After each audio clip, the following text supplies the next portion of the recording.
ایسا نہیں کہ وہ انسان کی دعا کو نظر انداز کر دیتا ہے، اور یہ تو اس کا خود حکم ہے، وَقَالَ رَبُّكُمُ ادْعُونِي أَسْتَجِبْ لَكُمْ، تمہارا رب کہتا ہے کہ تم مجھ سے مانگو تو میں تمہاری دعا قبول کروں گا۔ تو ہمیشہ ہمیں یہ یاد رکھنا چاہیے کہ رزق کی کنجیاں اللہ تعالیٰ کے پاس ہیں۔ فرمایا لَهُ مَقَالِيدُ السَّمَاوَاتِ وَالْأَرْضِ يَبْسُطُ الرِّزْقَ لِمَن يَشَاءُ وَيَقْدِرُ إِنَّهُ بِكُلِّ شَيْءٍ عَلِيمٌ، آسمانوں اور زمین کی چابیاں اسی کے پاس ہیں، وہ جس کے لیے چاہتا ہے رزق کشادہ کر دیتا ہے اور جس کو چاہتا ہے تنگ کر دیتا ہے، بلا شبہ وہ سب کچھ جاننے والا ہے۔ اور پھر تمام مخلوقات کے رزق کی ذمہ داری اسی پر ہے۔ فرمایا وما من دابۃ الا علی اللہ رزقها، اور کوئی جاندار ایسا نہیں کہ جس کے رزق کا ذمہ اللہ کے اوپر نہ ہو۔ کوئی ایک چھوٹی سے چھوٹی چونٹی اور اس سے بھی چھوٹی مخلوق، ان سب کو وہی کھلاتا اور پلاتا ہے، وہی زندگی دیتا ہے اور زندگی کے اسباب مہیا کرتا ہے، لیکن اکثر لوگ اللہ تعالیٰ کے اس اختیار سے لا علم ہیں۔ اسی لیے اللہ تعالیٰ فرماتے ہیں قل ان ربی یبسط الرزق لمن یشاء ویقدر ولکن اکثر الناس لا یعلمون، کہہ دیجئے بے شک میرا رب رزق فراخ کرتا ہے جس کے لیے چاہتا ہے اور تنگ کر دیتا ہے، لیکن اکثر لوگ علم نہیں رکھتے، یعنی بہت سے لوگ اس حقیقت کو بھول جاتے ہیں، اور جب ان کے پاس زیادہ آتا ہے تو وہ سمجھتے ہیں کہ یہ ان کی محنت کا نتیجہ ہے، یہ ان کی کوششیں اور ان کے سمجھداری ہے جس کی وجہ سے ان کو زیادہ ملا ہے، اور اگر کسی کے پاس کم ہوتا ہے تو عموماً لوگ سمجھتے ہیں کہ یہ اس کی اپنی حماقت اور بے وقوفی کی وجہ سے یا ناسمجھی کی وجہ سے اس کو نہیں مل رہا۔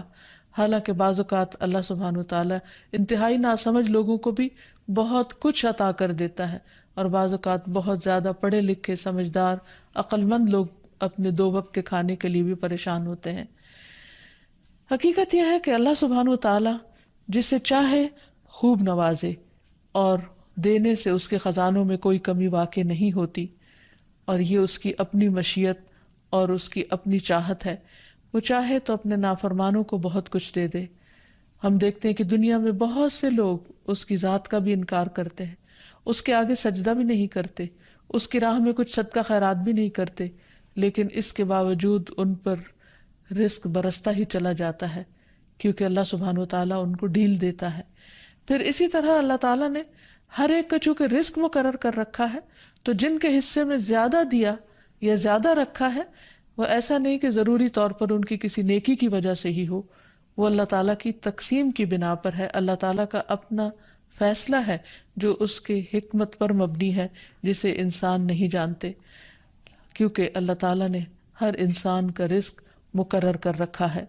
اور جو انسان کے مقدر میں ہوتا ہے وہ اس کو مل کر رہتا ہے۔ اسی لیے جابر بن عبداللہ کہتے ہیں کہ اللہ کے رسول صلی اللہ علیہ وسلم نے فرمایا اگر ابن آدم اپنے رزق سے اسی طرح بھاگے جس طرح موت سے بھاگتا ہے